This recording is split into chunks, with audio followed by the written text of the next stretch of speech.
Hi, welcome to our video tutorial. In this video tutorial, we'll see how to manage errors and exceptions that might occur in our Java application, JavaScript application.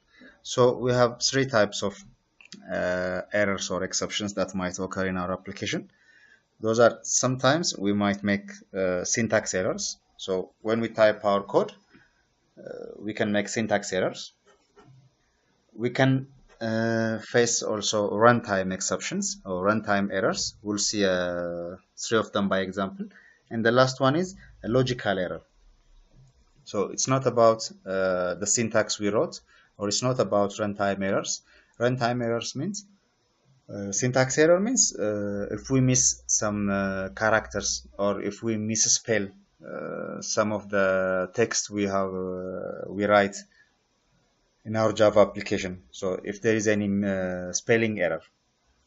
In case of runtime error, there is no spelling error, but let's say if we call a function that doesn't exist, then we have made it will be a runtime error because Java doesn't compile in while compiling or while interpretation. So we'll see the any undefined functions error in runtime. So the last one, logical error, is different from both because it's not a syntax error, it's not a runtime error. Rather, it's a logical error. Logical error means it's a business-related error. Like, let's say we are trying to add two values and we have accepted two values from the user. So, assuming that the user gives us correct values, our function can sum up the two values and provide the answer successfully. But what might happen is the user can give us unexpected values, wrong values. Okay, in that case, we'll face mathematical error. So this is considered as a logical error. It can be any kind of business related or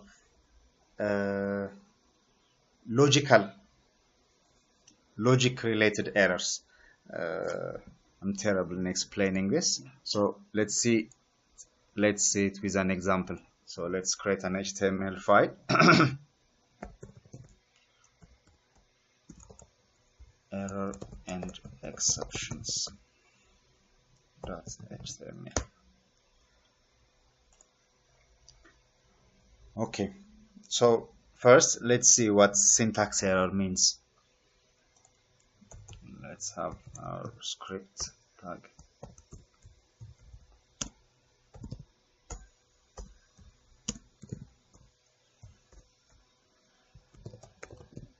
Okay,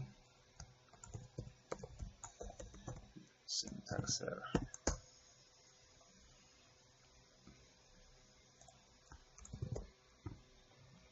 Okay, now if I try to define a variable here, and if I want to show,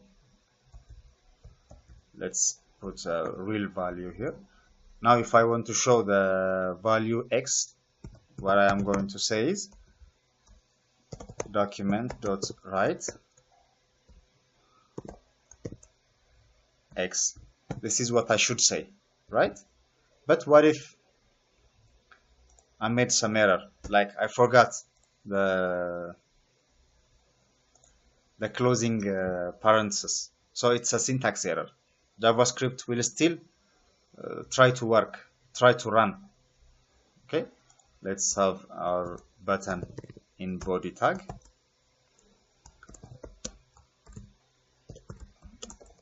Show syntax error. So on click, I'll call this function. Now let's try our file, errors and exceptions.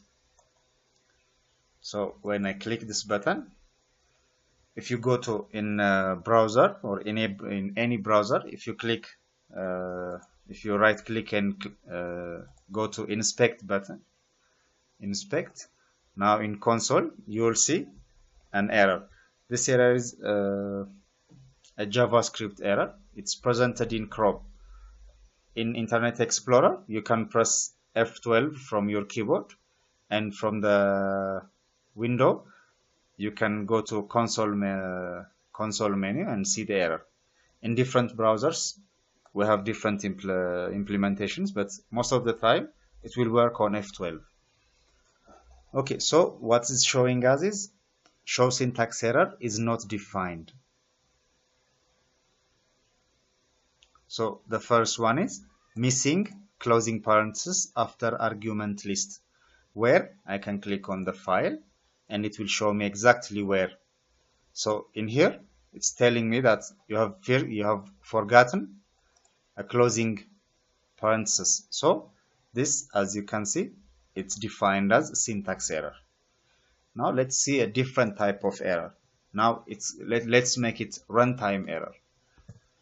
Okay, so now I fixed the problem.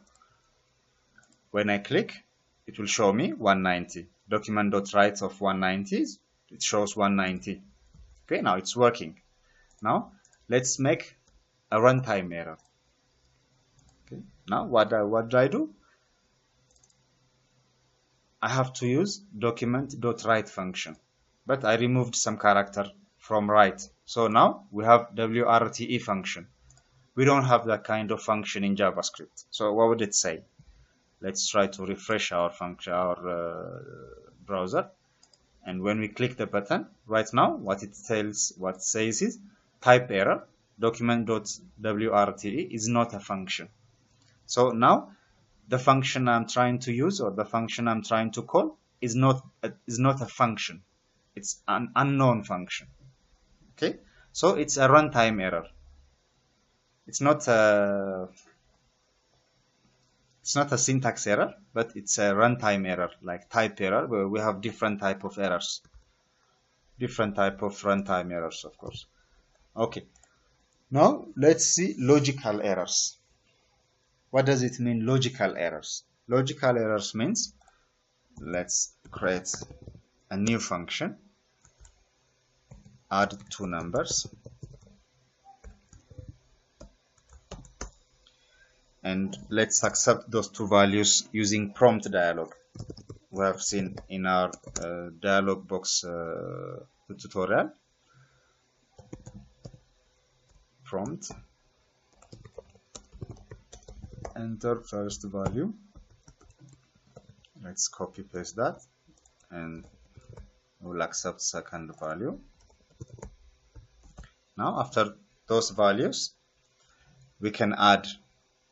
Okay, so variable result, then first value plus second value. Now I can show, or I can alert the value in the variable result. So now let's have another button, show sum, on click, add two numbers. Now let's refresh our browser. Now when I click show sum, it will accept first value 2, second value 6. So this page says 26. Okay, the value isn't actually added because it's being considered as strings, so it just concatenates the two texts. Okay, so what we have to do is we have to change those two values to integer or to number so that we can add the two numbers.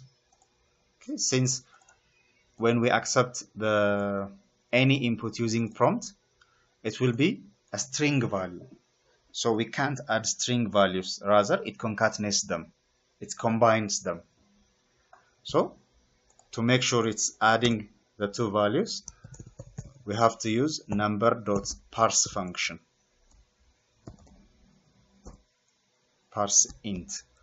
So the given value will be parsed, or will be converted to integer value.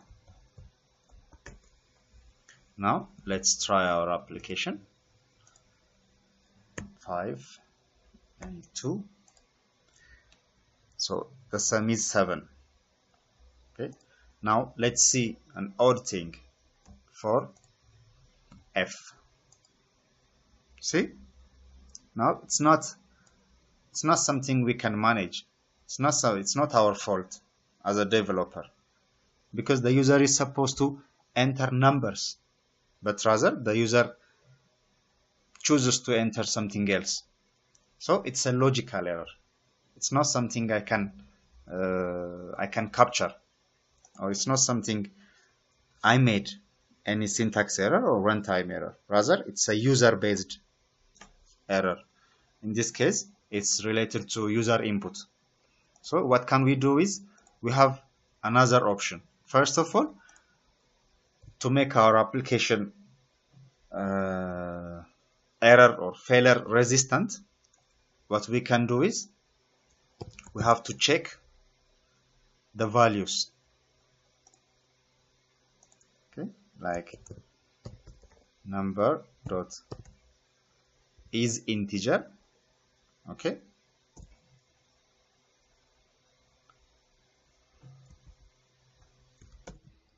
okay, so what we can do is, we have to check both values if they are acceptable. So what I can do is, first let's check if number dot is none. So this will return true, then it will go there. Else if, I'll repeat this one.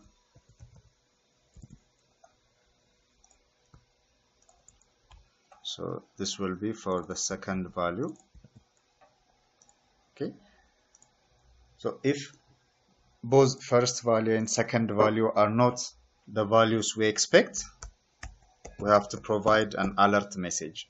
So this means this is called validation. So here I'll tell the user, correct, please enter correct number for first value. So we repeat this message for the second value as well. So this will guarantee that the user, whenever the user enters unaccepted values, I will know. Okay, first value is a character, so I have to bounce everything. So this will help me to prevent logical errors. But let's see, what if we missed second value variable? Now what will happen? Let's try this one.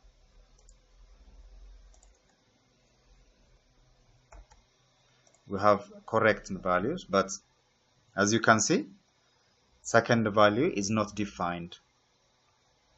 Okay, which means there is no value, or there is no variable called second value. Okay, this is a runtime error because it's our mistake. We forgot to declare a variable. Okay, so we have multiple problems. There can be any type of problem that might occur.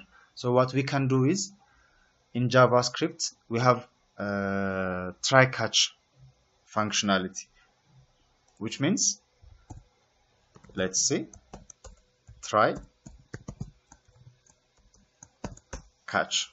So try to do all this. If anything happens, come here and tell the user, sorry, unknown error occurred. Okay, so we try to do every validation that we can, but it's not possible to manage all the possibilities in programming, especially in a scripting language. There are weird problems. Okay, also JavaScript is not helping us in compile time error notification, so we can't be sure. So what we can do is, we put everything in try block. Try starts from here and here, so everything is inside try block. If anything happens in this process, you can jump here. Don't show any error in the browser like this, which means we have managed the error. One of the problems in JavaScript is if one of the lines fails, then everything after that stops, which means if any problem occurs, like we have two functions, and if any problem occurs in here, in this function, all the functions will stop working correctly. So what we have to do is we have to manage each of our functions in a try catch block, and we have to manage, or we have to capture the error. Okay, that's what error and exception handling will help us to. Okay, so one more thing we can do is we can identify what type of error occurred. It means we have different type of exceptions that can be catched. Okay, like we have seen previously. At this time it's a reference error. Previously we have seen type error, and there are other error types as well, runtime error types. So we can identify which type of error occurred. So as you can see here, I can concatenate the error message as well, error.message. This will give me the detailed message. So let's comment this variable and refresh our code. Now see the error, unknown error occurred, second value is not defined. Second value is not defined is the error we have seen previously in the console window. Now there's nothing on the console window, rather it's being managed. We have managed that exception. So this is how we can manage errors and exceptions in our JavaScript code. So if you have any comments, suggestions, or questions, please let us know. Write your comment in the comment section below, and also don't forget to subscribe to our YouTube video channel to get notifications on our future videos. Thank you very much for watching.